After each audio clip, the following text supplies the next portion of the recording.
US and Russia. Sources tell CNN top American officials will begin their talks with Moscow on Tuesday about its conflict in Ukraine. The talks will take place in Saudi Arabia, where Saudi officials say they'll play a key mediation role. Ukraine says they will not be at the table. But US President Donald Trump confirms Ukraine's President Volodymyr Zelensky will be involved. We're moving along. We're trying to get a peace with Russia, Ukraine, and we're working very hard on it. It's a war that should have never started.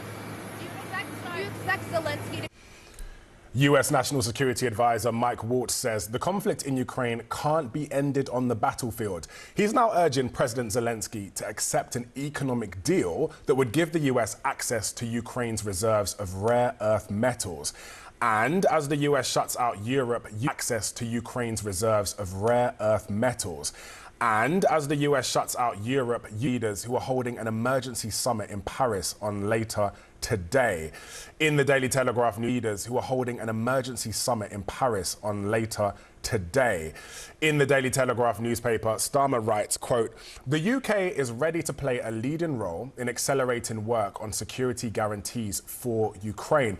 This includes further support for Ukraine's military.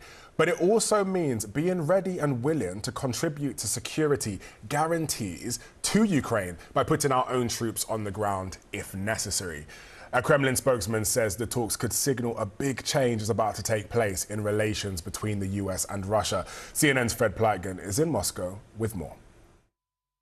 The Russians remain very optimistic as far as those talks are concerned that are set to take place in Saudi Arabia this coming week between Russia and the United States to try and hammer out an agreement to end the war in Ukraine. But the Russians seem to believe that, in general, relations between Russia and the United States could go into a new era and get a completely new dynamic. The spokesman for the Kremlin, Dmitry Peskov, on Sunday said that he believes in the future there is going to be dialogue between the United States and Russia rather than confrontation under the Trump administration, and that also the two administrations will be speaking about peace, as he put it, in the future.